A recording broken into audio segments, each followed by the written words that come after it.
Why can't we just keep playing the song? It's a good song. Who picked that song? I think I did. Hello, everybody. Welcome back to Santa Cruz's hometown station, AM 1220 KHTS. You're listening to the Gazette Radio Hour with Doug and John. I'm Doug. I'm John. So, John, what's up? Hey, we're not talking about the weather back east. It's freezing cold back there. You said we wouldn't talk about the weather today. Oh, yeah. Well, I'd like to say hi. Boring. I'd like to say hi to my friends back east that are listening over to the radio. It's 87 degrees here. It's gorgeous outside. And you think that's a good thing? It's not. It's beautiful. I'm thinking about going to the pool later. Have you noticed it hasn't rained forever? It rained the other day. Did you know we have a huge problem right now? In our Oh, yeah. I see that on the billboards on the way to work. People slow down. Yeah, the signs. Well, I think we have somebody who can talk about it. You ready? Yeah, I hope so. I hope he knows something about it. We have on the line with us Mr. Dan Matsunato, the general manager of Castaic Lake Water Agency. Dan, are you there? Yes, I am. Dan, good afternoon, gentlemen. How are you today? Dan, Good, thanks. you? Great, man. Thanks for being on. Hey, okay, the drought. Is there really a drought, Dan? Is there still? Yeah, there is a drought, and as much as I like the weather, I wish it was raining right now. We're going into a third year of drought. Last year was a record dry year for California. January was a record dry January, and so far in February we've had the one system that's come through, which made a little bit of a dent in some of our imported water supply from the State Water Project, but we need a lot more, both locally and up north, to get anywhere back to normal levels.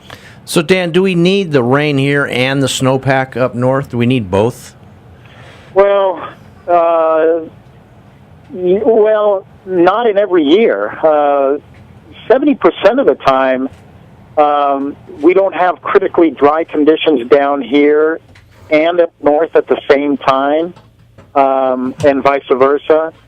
So then, in many years not many years, yeah, but there's times when we could have dry periods up north, and as long as we have normal or wet periods down here, and be able to utilize our portfolio of water supplies in a manner that allows us to meet demands year in and year out. But Dan, I heard something the other day that Northern California is not going to sell us water anymore.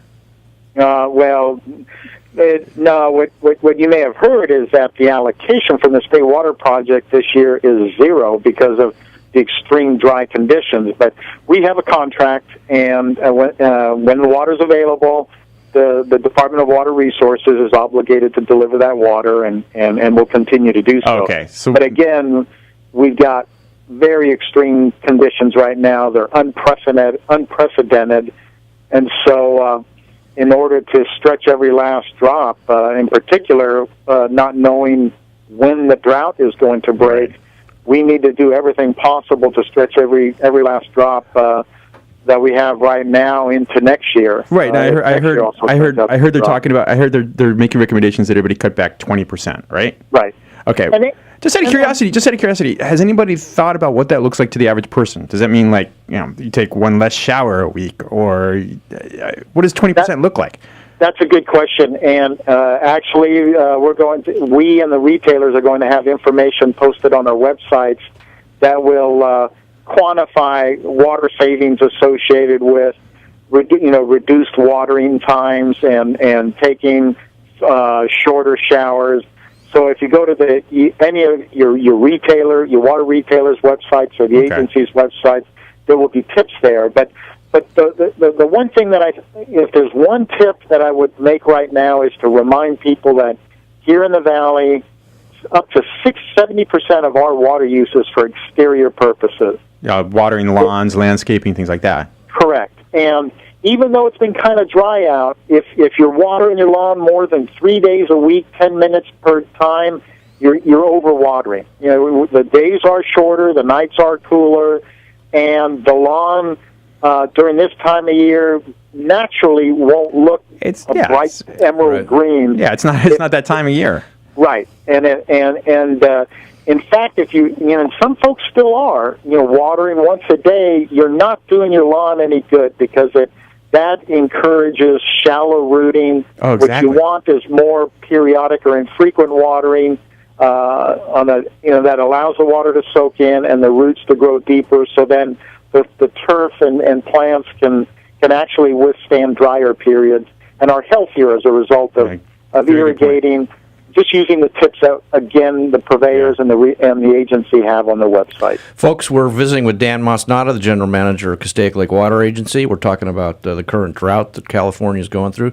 Dan, but I mentioned before, the season for rain and snow is almost over, is it not? Is there a chance that we could get some reprieve this season?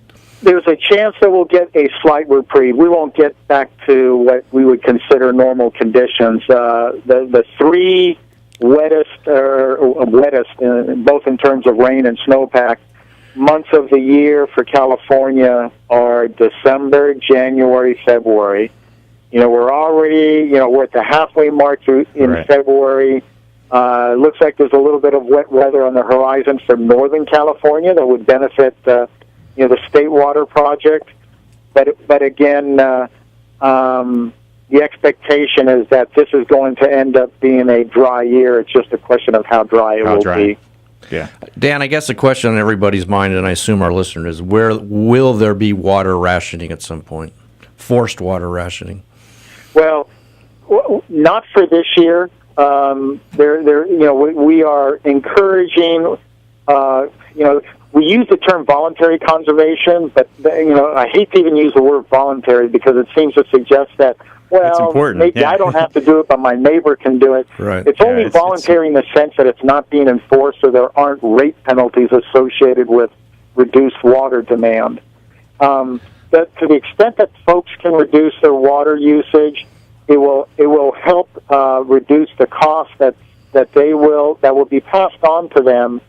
Associated with the programs that the agency will be utilizing to extract water out of groundwater banks up in Kern County to meet the demand here locally. So it's in everybody's best interest to not just stretch the water supplies from a good public policy standpoint, but it also makes economic sense because absolutely. We will spend less in order to extract those supplies, one, and then secondly, those supplies will be available for next year if, God forbid, next year turns out to be the fourth dry year in a row. Dan, unfortunately, we're up against the clock. We got to let you go, but we really appreciate you coming on. And can we have you on again? Because I have a feeling this isn't going to go away quickly. I'd love to. Okay, thank you very much. Thanks, Dan. Thanks, gentlemen. That's Dan Masnada, the general manager of Castaic Water Agency. All right, you're listening to Gazette Radio. I'll be Doug and John. We'll be right back on AM 1220 KHTS, Santa Clarita's hometown station.